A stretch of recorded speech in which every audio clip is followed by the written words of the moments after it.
Okay, let's make a start. Okay, hello everyone, and welcome to March's A3D3 seminar. Our speaker today is Yongbing Feng. Yongbing is an assistant professor in the Department of Physics and Astronomy at Texas Tech University. Before joining Texas Tech, he was a postdoctoral researcher at Fermilab and completed his PhD at the University of Maryland. He specializes in experimental particle physics, so this is one of our HEP focus talks, and he focuses on advanced detector simulations, reconstruction algorithms, and heterogeneous computing, often incorporating machine learning techniques. His research interests include CMS data analysis and the search for dark matter and dark sectors in small fixed target experiments. So we're very pleased to have Yongbing today and looking forward to what he's going to tell us about advancing energy reconstruction in collider experiments using machine learning. Yongbing. All right. Okay. Thanks. I'll take it from here. Hold on. Give me 1 second. No, it's fine. Yeah. Thanks for the introduction and thanks for inviting me to give the talk here. So I'm going to talk about how we improve energy reconstruction in collider experiments with machine learning, and just a sort of very short outline of today's talk. So first and the last is going to be introduction and summary. So I have like basically two focuses here. One is on the improving the energy measurement at a particle level. Basically, we do the reconstruction using detected information first, and then we improve the energy measurement based on the particle level. And then the second part, which is going to be the focus, really the focus of today's talk, is going to be improving the energy measurement, especially the neutral energy measurement at calorimeters at the detector level, like how we do the calorimeter R&D to improve the energy measurements. So those are like basically the two main points, and the second with the emphasis on the second one for today. So just quickly, like we as particle physicists or as people who work on collider experiments, like we build collider first, and we collide like proton-proton interactions, for example, and then we build detectors on the collision points to reconstruct the particles from collisions and to analyze the data from that. And specifically for the experiment I'm working on, for example, like a CMS detector, it has different components to measure the charged particles, the neutral EM particles like photons, or the neutral hadronic particles with the hadronic calorimeter, and then some like muon chambers to measure muons outside. So basically, like from inside to outside, you can see like different physics objects here. From simple ones to complicated ones, you can have simple ones as simple as, for example, like muons here, or you can go to like sort of slightly more complicated ones like electrons or maybe photons, and then more complicated ones like jets, which is really a cluster of particles here, and even more complicated ones like missing energy, which is the sum, which is you have to sum over all the sort of the visible particles and take a negative sign, which is supposed to be your invisible particle that is inferred as missing energy here. And then usually from this point of view, like more complicated objects also means like deeper and more hidden physics laws here. And in this kind of case, it really means like thinking from the machine learning perspective, it really means like these deeper and hidden physics laws means there are large spaces for improving with modern technologies such as like machine learning or more specifically like deep learning to improve the reconstruction of those like more and more complicated objects here. So from the probing physics point of view, if you look at sort of the important data analysis we have been conducting in the collider experiments, for example, this Higgs to BB analysis, where you basically have to measure the jet energies of the B jets from the Higgs really precisely, or for example, for the BSM search, where you are measuring some kind of, where you're looking for some beyond the standard model particles, like for example, like a W prime in the missing transverse momentum spectrum here. Basically, you're looking for a peak out of a falling spectrum, something like this. So for both the precision measurements or for direct searches for new particles, like energy measurements are really critical, and we have to do very precisely on the energy measurements such that we have better sensitivity on the physics here. So this is why we're focusing on the energy measurements in the past, and we're pushing more for the energy measurements in the future. So a few more words before I talk really into the details of the studies here. So in this talk, so the neural network algorithm or the machine learning algorithm we have been studying are probably not the best. or sometimes like even far from the really the optimal here. So that is not our goal here, or that is not what we are currently pushing for at this stage, at least.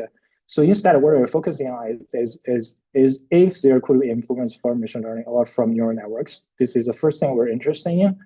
And the second thing is if there's improvements from machine learning or from neural networks, where are the improvements? Where do the improvements come from?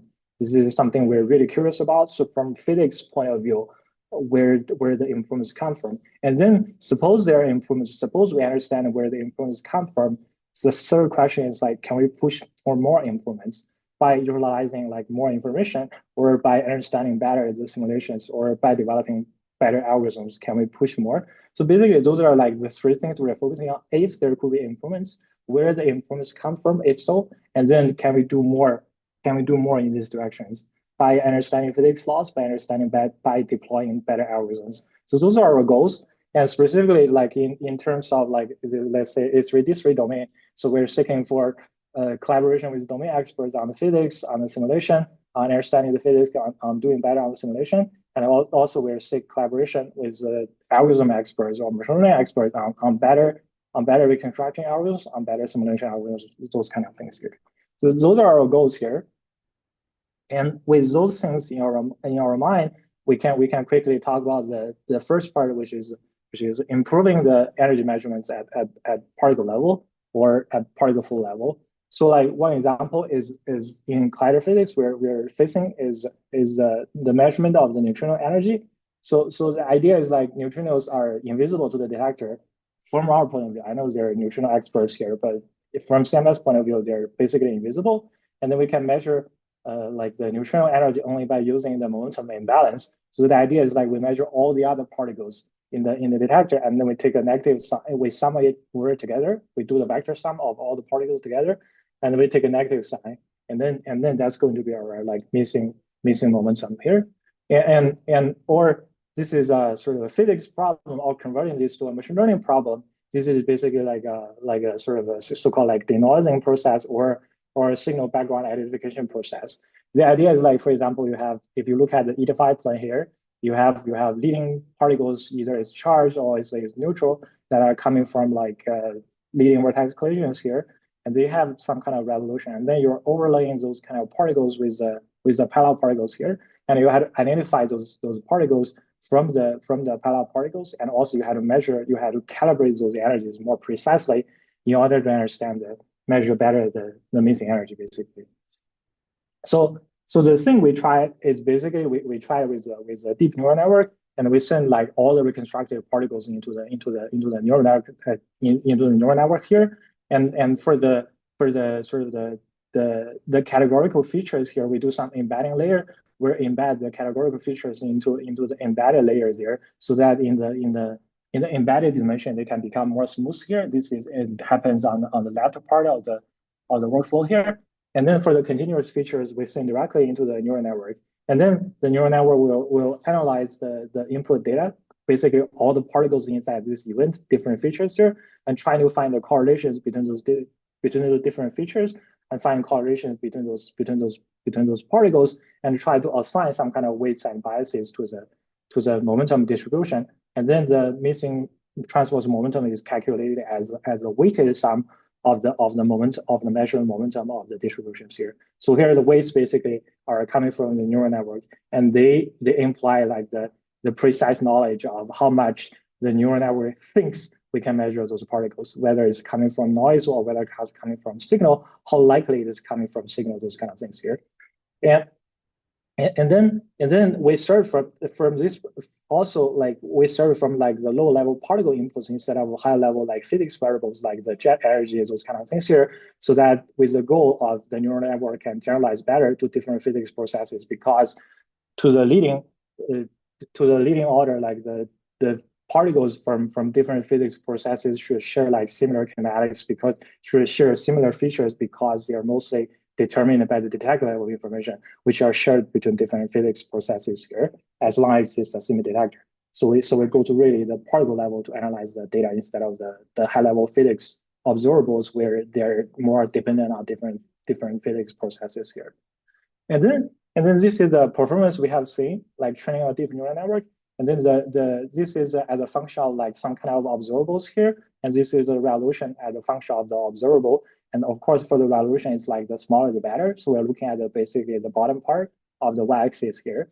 And then the blue line is coming from the neural network, and the green and the red ones are sort of the so-called like domain algorithms for the reconstruction, the classical domain algorithms here. And what the thing we really find interesting is that with even with a very simple, relatively very simple deep neural network, I think we're able to beat like the current best classical algorithms and basically achieve the best performances here. So the starting from this is really like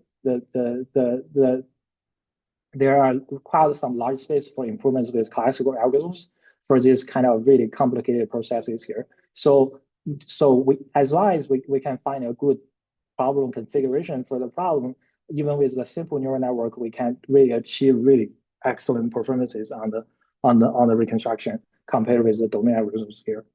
And then this is one dimension to check the performances, and also we check the dimension of so-called this like transverse momentum. And then you can see like for this one, this is coming from for this distribution, we want it to be like the sharper the better. So here if we look at the distribution here, the blue one again is coming from the neural network. It has really a sharp peak compared with like the domain algorithms here. So there's large improvements on this reconstructed variable, which is based on the missing transverse momentum information. So we can really check from the high level physics variables like this observable improvement on the machine learning really helps the understanding of the reconstruction of the reconstructed variable here. And then the last thing we checked is on the so-called like the interpretability of the neural network, which is really fun to look at the understanding of the neural network, which is basically in our case is like we try to understand what the neural network learns and try to see if that can help us understand where the improvements come from and how we can do more on the domain algorithms and those kind of things to help us understand better the physics laws here. So the first thing we checked is on the embedded space for different particles there. So we send embedded features into the neural network and let the neural network determines or sees the physics laws. So we actually checked that we plotted the embedded space of those different kind of particles here, and you can see in the embedded space by doing this the principle of component analysis here, you can see like different particles where the hadronic where like those particles from like the green ones, for example, those ones from the HF region, like the hadronic calorimeter forward region, those electric and hadronic components, they're sitting really close to each other, which is really what we're expecting, because for the E and F, E and H coming from the hadronic, coming from the HF region, they should really behave like similar features, which is what we see here. And again, like for example, you look at the blue ones on the left part, you can see like those different charge hadrons for charge plus and charge minus. They also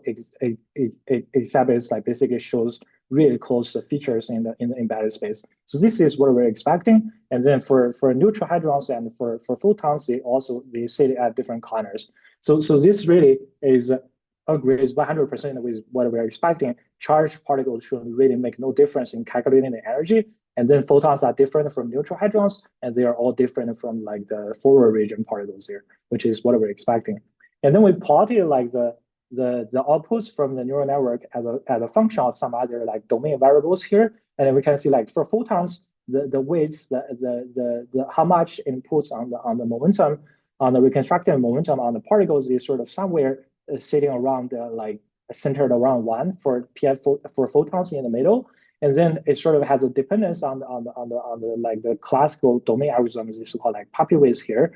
And you can see like it increases as the puppy width increases. So this is also what we're expecting, and this makes sense. And then if you look at the sort of the neutral hadrons, which is what it sits on the right, and this is even more interesting in the sense that if you look at the weights from the neural network, they're regardless of how much domain algorithm trusts those kind of particles here for neural network. From neural network point of view, the neutral hadrons always sit on some kind of very low weights here. So this means this also sort of is kind of explainable in the sense that for neutral hadrons, there is really the hardest particle to be reconstructed, and usually the energy resolution of those neutral hadrons are really bad compared with like photons or charged particles here. That's why it tries to assign some kind of like lower weights on those neutral particles here. And then regardless of how much the domain algorithm thinks that they're good or right, after folding in the resolution perspective, because those are poorly measured, the neutral hadrons usually have like smaller weights. And those are all understandable and those are all interesting. And then we think about, okay, we're just using a neural network, fully connected neural network. How about we train basically a more complicated one, for example, like a graph neural network.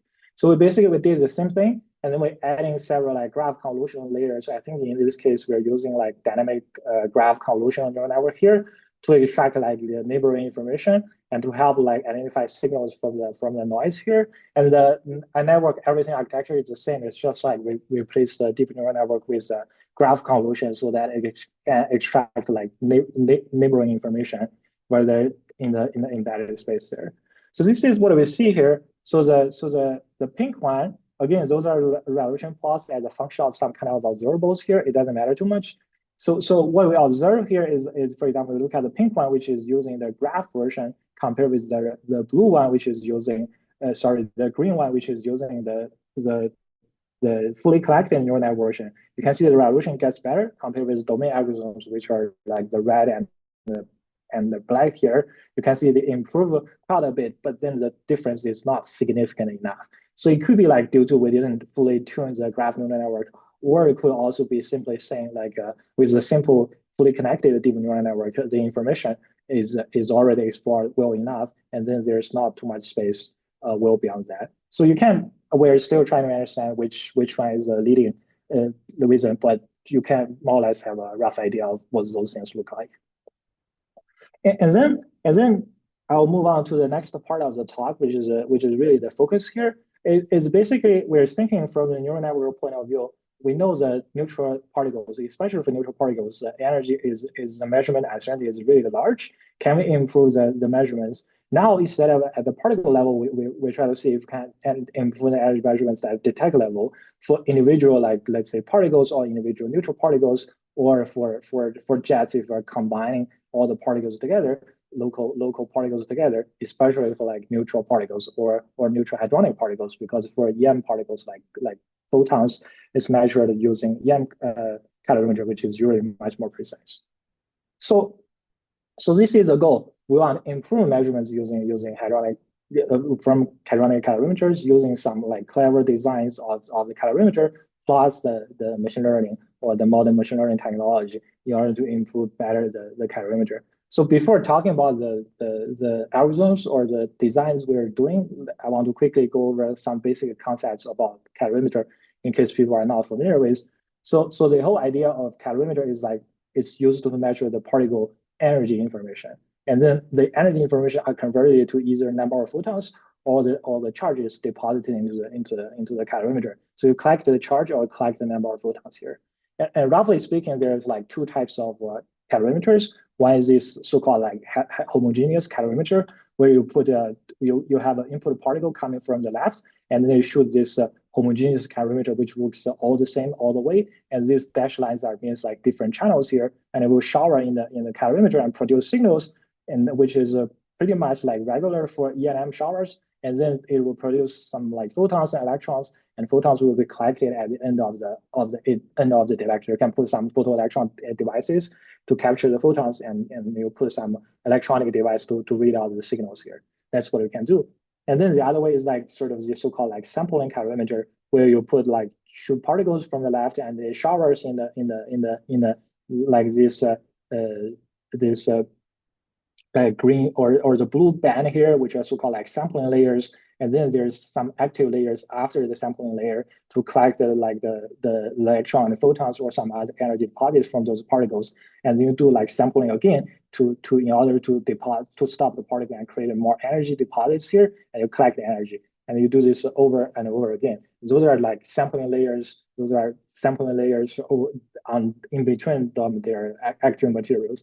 And in the end, you put some electronic devices or like some photon sensors to capture the photons and read out the electron signals here.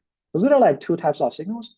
And then also for two types of showers here. So the two types of showers are roughly speaking, you can separate them with like this called like EM shower on the top and the hadronic shower on at the bottom here. So usually for EM showers, which are mostly from like electrons and photons, they are more regular. Statistically speaking, they follow all the statistic behaviors, and those are relatively easy to measure.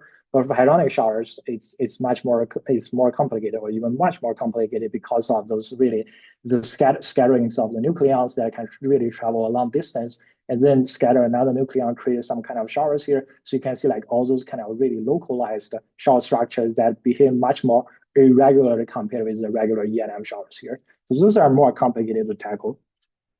And then thinking more into the hadronic shower, let's try to think about what is really happening and then how we can improve that after understanding the hadronic shower. So this is really like a cartoon of the hadronic shower model, where suppose you have a pion shooting into the detector from the left, and then it will travel through the, for example, like an absorber, and then interact with the nucleons, the nucleon of the absorber, that will produce some kind of like all kind of particles, which includes like the nuclear interactions like the protons and neutrons, and then it will produce some like mesons here, for example, like pi zeros, which decays to photons directly, and those photons will create like EM showers here, and then it can decay to electron-positron pairs. It can at the bottom part, or there can be some other scatterings here. So basically, the bottom part is like the E&M component in the hadronic interaction, and at the top part, like the produced protons can travel, and it will travel like some distance, interact with another nucleon, produce like the same similar processes, produce some neutrons, produce some protons, produce some photons here, and the protons can travel again, and then do another like nuclear reaction. So this makes it really irregular. And then the hadronic shower, we look closely at the hadronic showers. It includes both the electromagnetic showers here, for example, like the green ones showing at the bottom and the green ones showing on the right part, and which are relatively easy to measure and relatively easy to determine. So those are easy.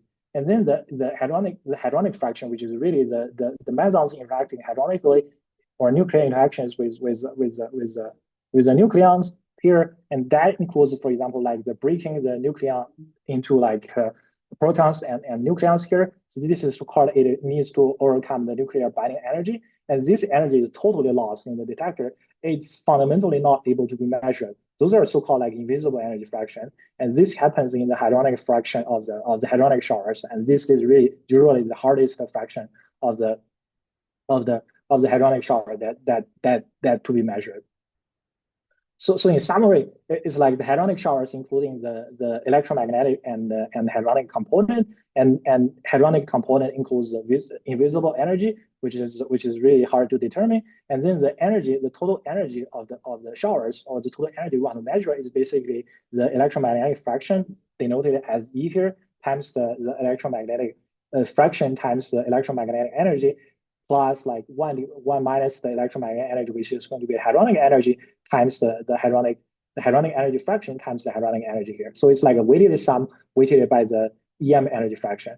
And what makes it worse is this EM energy fraction varies from event to event, so that the E portion and varies from event to event, and then the H portion also varies from event to event, and H includes this invisible energy. So if you want to do some kind of calibrations in order to calibrate this invisible energy, because of this event to event fluctuation, the energy measure usually has really large uncertainties. So basically, in order to improve the hadronic energy measurement, we really try to design some ways to overcome, to understand this, or to constrain this invisible energy fraction, to find correlations of this invisible energy fraction, regardless of whatever measurement, whatever like ways we want to tackle this problem, either through like classical ways or through some machine learning ways that we'll talk about in the later slides.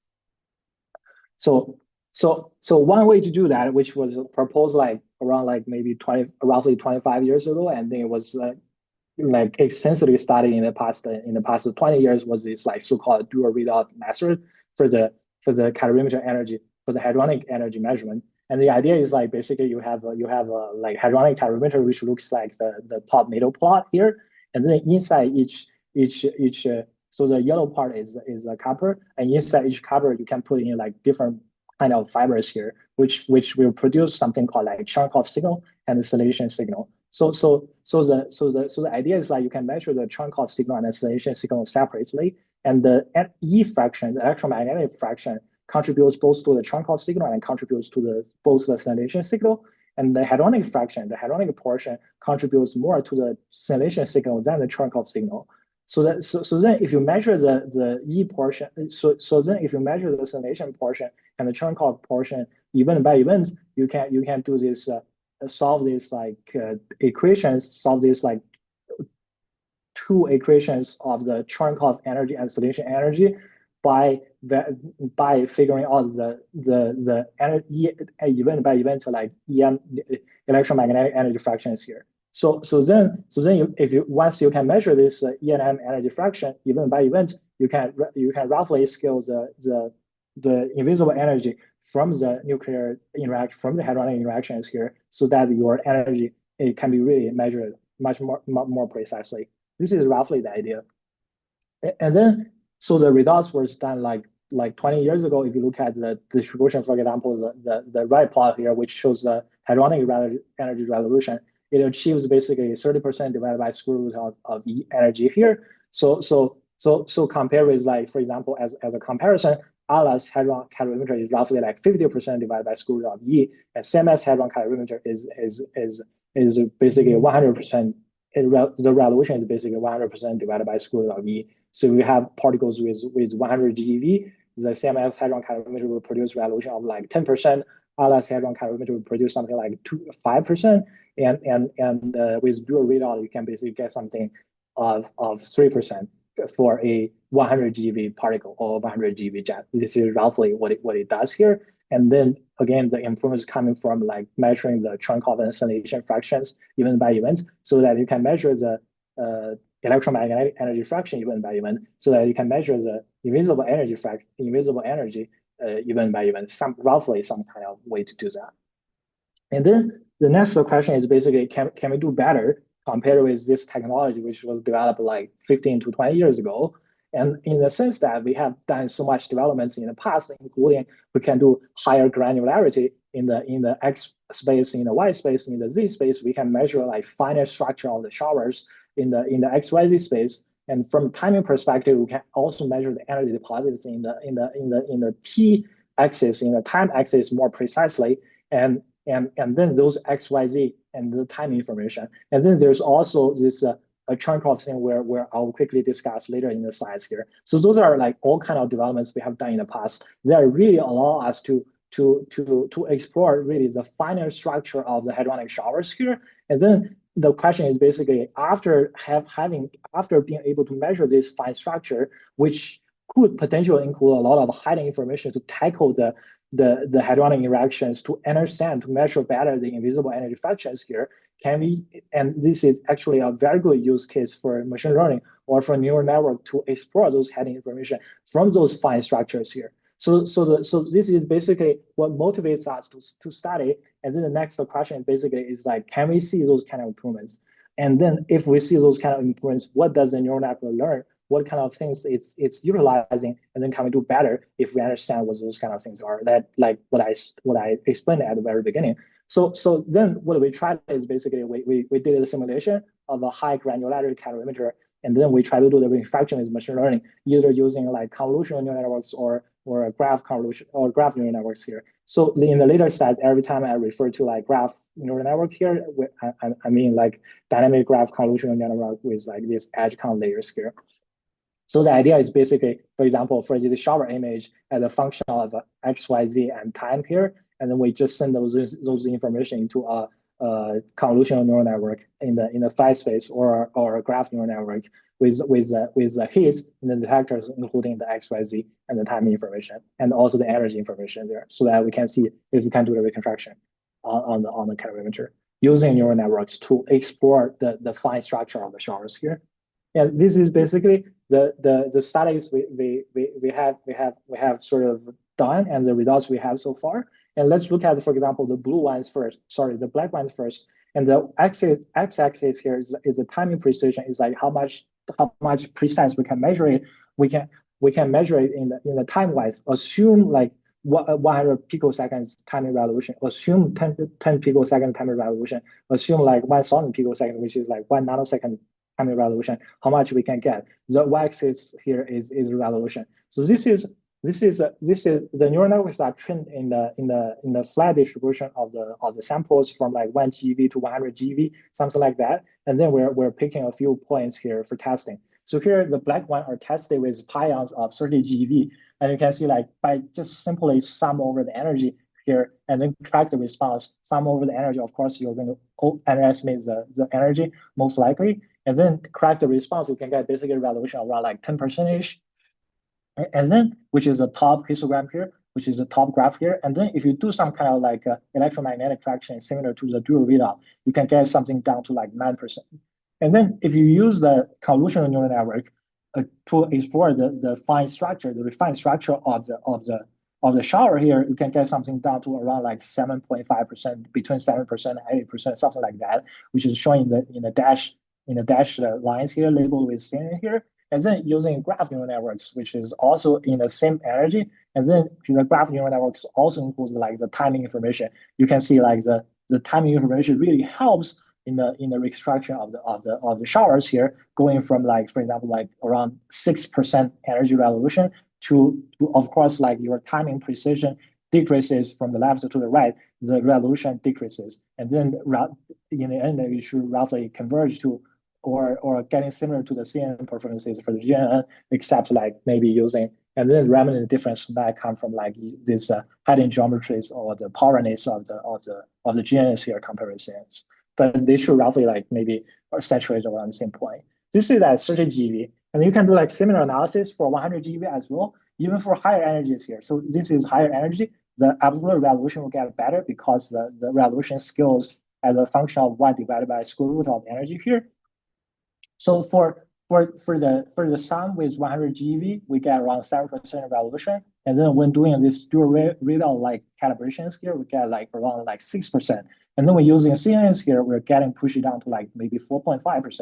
And when with graph neural networks and some really refined timing information, we can get something to like around like 4%. So here the GNN actually behaves worse than the CNN. In the worse timing precision is probably because of like some training problems we need to fix. But I think what is more interesting is like in this really good timing precision, let's say below 100 GeV, the timing and the fine granularity of the XYZ information with the structure, with the short structures can really help in the energy extraction, can really tackle the invisible energy from the hadronic showers and improve the hadronic shower or the energy measurement. So this is like the conclusion we draw from those studies here. And then basically we answer our question is like, yes, we can see the improvements. And then the next question we are asking ourselves is like, where do the improvements come from? What does the neural network learn? Can we learn something from that? Can we guess what it learns and learn something from that? So actually studied the shower shapes of those different particles here. For example, like this, the top two plots are like the fast component of the hadronic showers here, which is like by fast I mean like usually smaller than 5 nanoseconds. And you can see like those pions and the protons from like the nuclear reactions here, or the positrons here, especially for like pions, pi plus, pi minus, and protons, you can really see this like vortex-like structures. You can really see those like sort of tracks from those nuclear reactions of the mesons here that will produce those kind of tracks travel through the detector, and then it can really point to something like the vertices in the hadronic interactions, and then it can basically mimicking or saying or encoding the invisible, encoding like the hadronic shower interactions here. And if you look at the slope component, which shows at the bottom two plots here, they look much more messy. And there's probably not too much information you can get from that other than the total energy deposits. There's no sort of this so-called like fine shower structure where you can utilize it. So the fast component can really help us possibly to understand the shower structure and maybe get more into the invisible energy fractions here.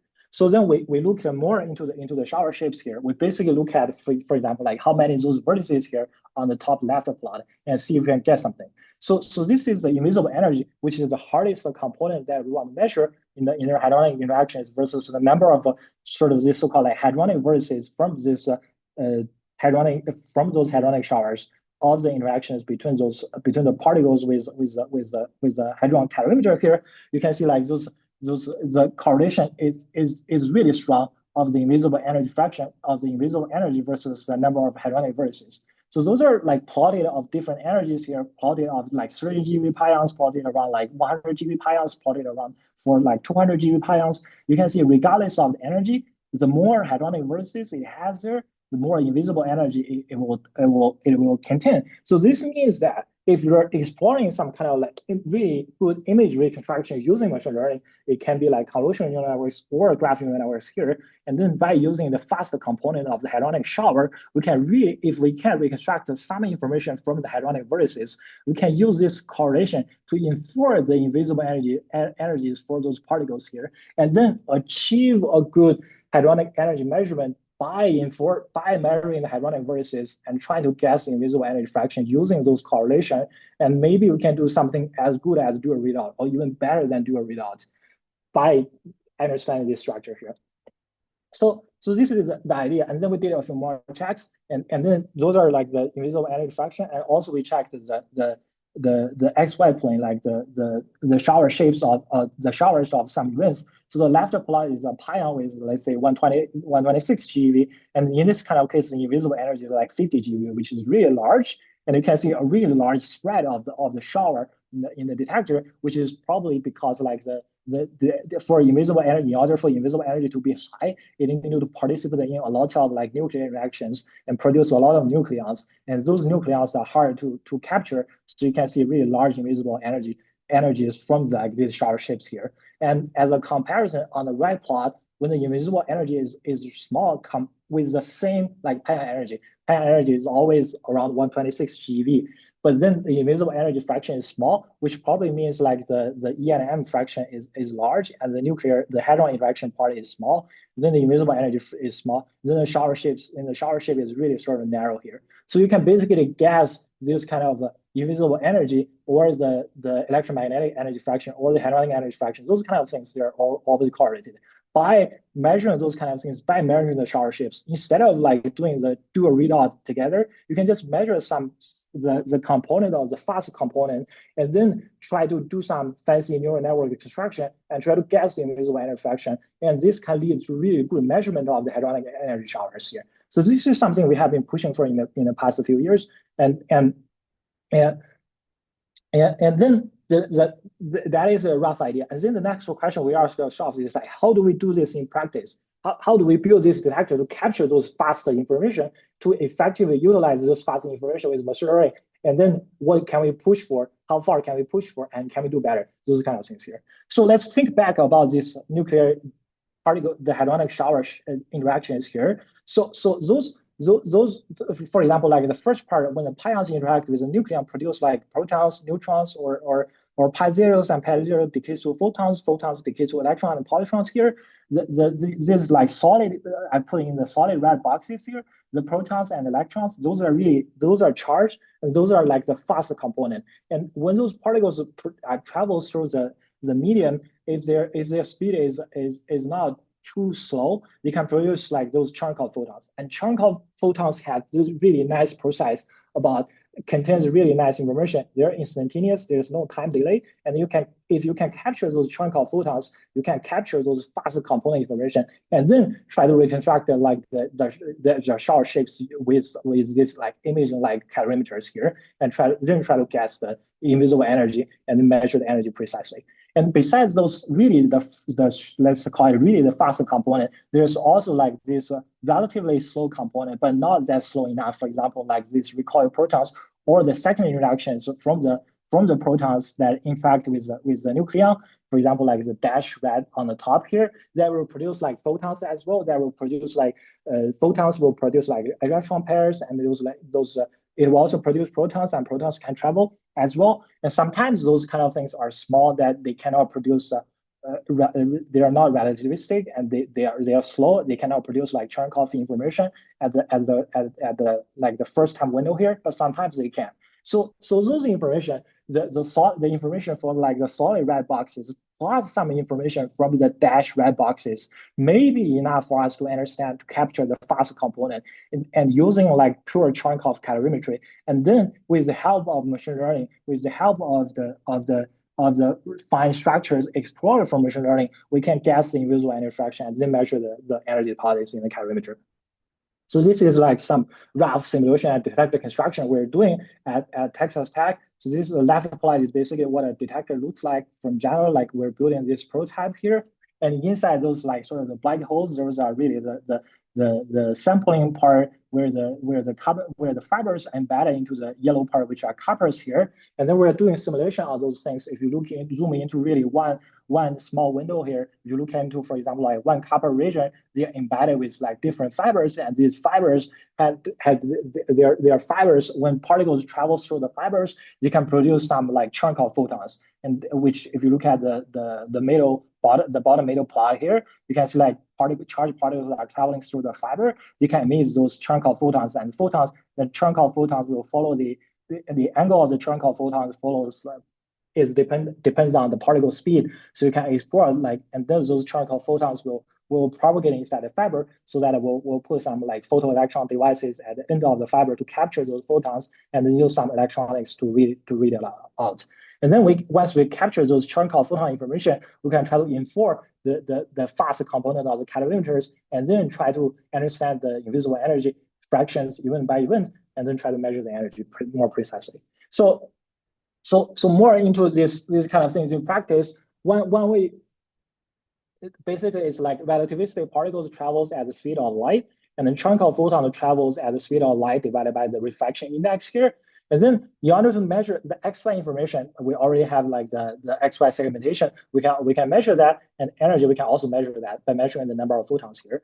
But the Z information, one way you can do it is you can use of course you can use the longitudinal segmentation there, but it has problems. One is like it can really increase the number of channels going from like if you need segmentation in the X space, Y space, and Z space, that's a lot of channels there. But then if we can reduce the number of channels in the Z space by measuring the arrival time of the photons there, and then we can infer the Z position of where the photons are produced, because like photons travel roughly at the speed of the light divided by the n. And then once we measure the time information, we can measure the Z information. So basically, we can convert this like 4D measurement of the XY information and time information and energy information into this 5D, what I call like this pseudo 5D measurement, which basically goes to XYZ time and energy information, where of course like Z and time are correlated here, but still it's some kind of information.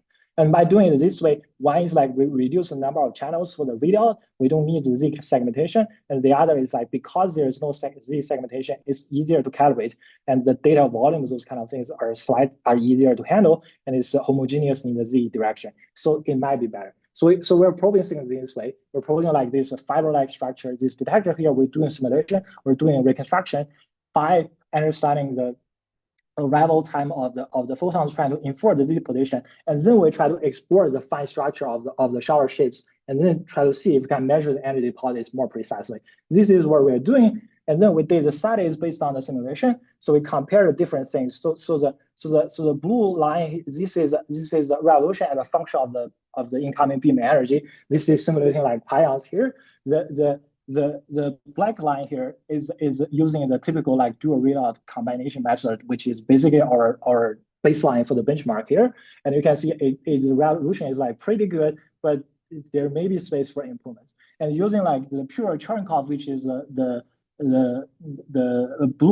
green line here, you can see it's worse compared with this dual readout, DR stands for dual readout combination. But of course, it's like this because the photons produced from like Cherenkov information is usually like much smaller. So you get, if you're just using the sum of the Cherenkov information without any help of the neural networks, it gets pretty bad. But then if you can deploy the neural networks with a simple graph neural network, nothing fancier, simple graph neural network with the like dynamic graph convolutional neural networks like 2D. This is just using the XY spatial information, nothing from the time information to infer the Z information. But with a good spatial resolution on the XY space, you can see like it goes to the yellow line, which is much better than the Cherenkov, but still not as good as like the pure readout, which includes both the Cherenkov and the scintillation information.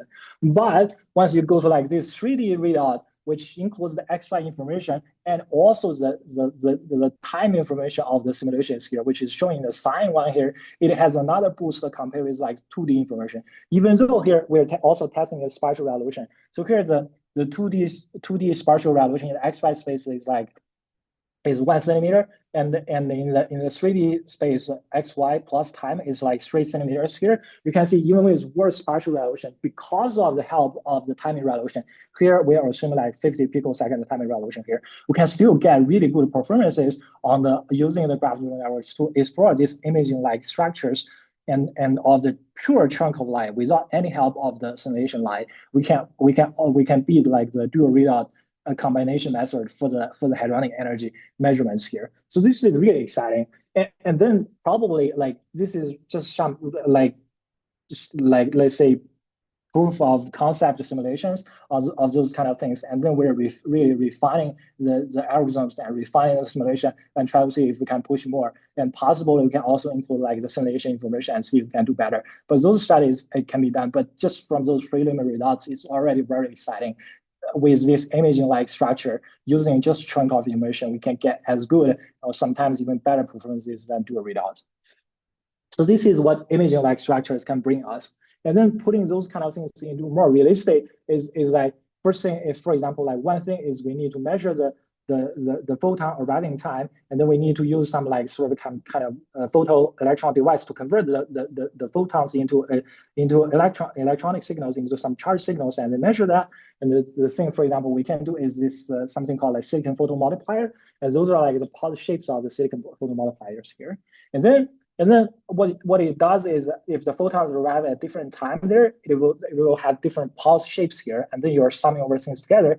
So here we're doing something like putting things more realistic. We're trying to understand the pulse shapes here to deconvolutionalize the pulse shapes, trying to understand really how many photons are coming from this time slice, how many photons are coming from that time slice, this and that. So this is really sort of some preliminary study, and there's nothing fancy about the neural network part. It's just using a 1D convolutional neural network.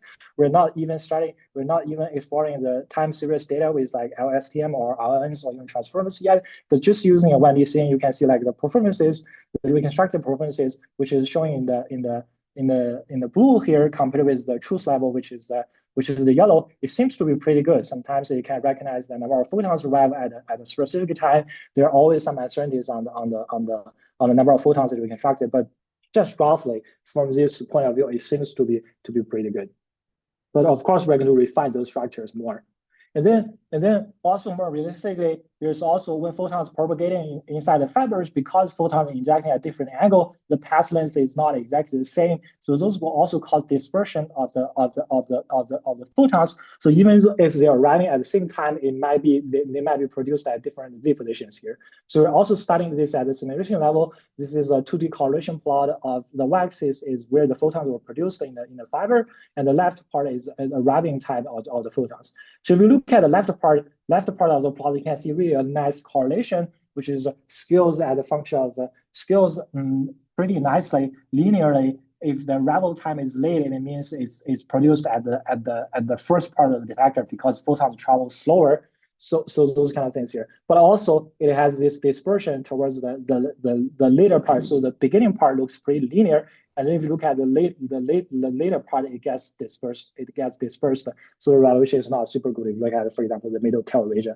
But the beginning part is, if you look at the faster timing part, it looks pretty good, and the timing response looks really good. So this seems achievable. And also we have done studies on the timing resolution. In fact, on the energy resolution, we have assumed a different timing resolution, for example, like 0 picoseconds, 100 picoseconds, 150 picoseconds, or 200 picoseconds, which will translate into different position resolution of like 0 centimeters, and then 5 centimeters is the resolution in terms of like 100 picoseconds time resolution. And this will, of course, like smear the energy resolution and bring the energy resolution worse. But roughly speaking, it's like something around like 3.5% to like 4.5% in between this. And then, of course, like we're doing more studies, more realistic simulations, and better extraction to push for those kind of things. And a little bit more is of course, like in this multi-particle scenario, where of course like the goal is not just to reconstruct the single particles. In the end, we have to tackle jets here, and for the jets, it's usually like localized particles, localized like a group of particles showered in some localized region, and they will cause particles hard to measure. But using like this nice really the Cherenkov emission, if you compare the shower shapes, for example, like shooting particles at the same time but different energy, mimicking this is like a pseudo jet, 50 GeV pion, 100 GeV pion, 10 GeV electron, something like this. Where you look at the Cherenkov signals on the left versus ionization signal or the scintillation signals on the right, you can see like usually like this Cherenkov signals really except it has this really nice feature of much better separated compared with ionizing signal. So probably using Cherenkov signal on the particles there, it will on multi-particle scenario is going to bring some pretty good performances here, and the performance is not going to downgrade that much. We have done studies on the jet energy response and revolutions at total, but then to really explore those particle reconstruction, and that will require us to investigate the jet substructure variables, and that will take a little bit more time, and this is still work in progress. But just look at this picture, it seems like pretty promising. So just summarize the plans on the Arizona and reconstruction. So we have a test beam this August and September at CERN to test the performances of the calorimeter, and also to test the reconstruction performances and see if it agrees with the prediction, and if there's any performance degradation, where can we do more to improve the performances. And on the software perspective, we are doing more developments on the simulations and reconstruction algorithms. In a sense, we are pushing for more realistic simulations, including comparison and verifications with data. And also, again, like better utilization of timing and spatial information for the vertexing and for the energy reconstruction. Again, as I said at the very beginning, we're using very simple or just basically proof of concept and neural networks for reconstruction. And there's probably much more space we can do when we're going to more and more realistic simulations.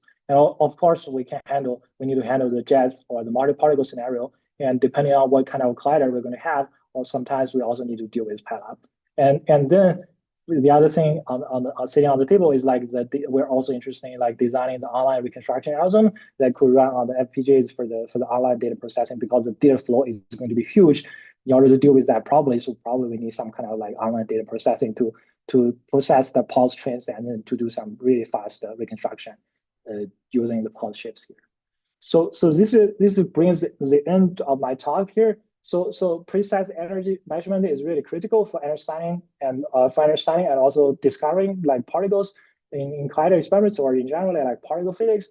And machine learning plays a big role in this direction because there's like really a lot of things I explored because of this granularity, because of this like fast timing information, because of like Cherenkov calorimetry, all those kind of things, all those kind of developments in the past. This really allows us to explore this imaging calorimeter to infer the invisible energy fraction and understand the showers better in something that in a way that has never done before. And of course, there's always this interesting thing on this on-chip machine learning processing for online data processing, which also interesting, not just to us, but basically to every of us. So we're welcome to join you to join the efforts if you're interested, and we look forward to more discussion in the future. That's all. Thanks. Thank you very much for that, Yongming. That was excellent. I'm particularly impressed by the fact that you're demonstrating how much there is that just even the most basic element of machine learning already allows you to make a good progress. And so it's not as though you need to use the most new shiny model to make any progress, but that's really good. Right. Questions, please, from any of the participants.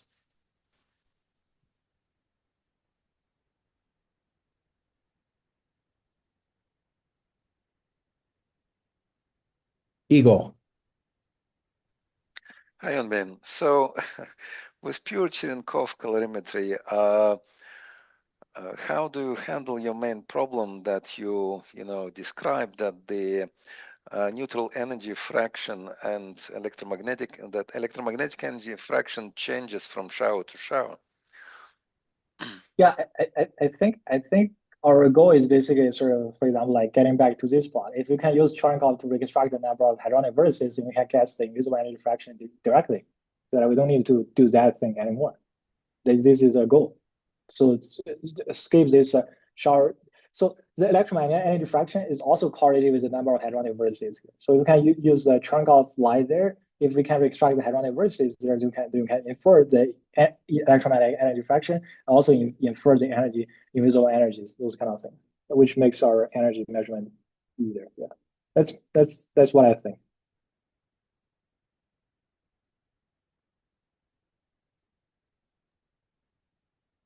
Does it make sense? Yes, kind of, but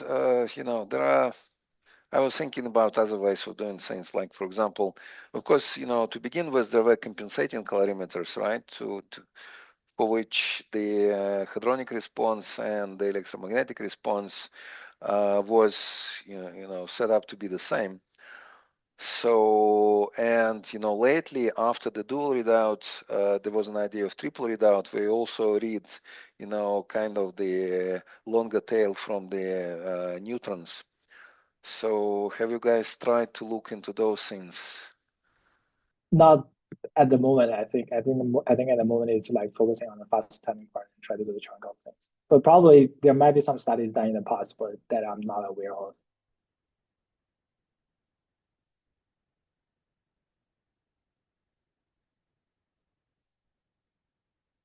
Okay, any other questions for Yongbing?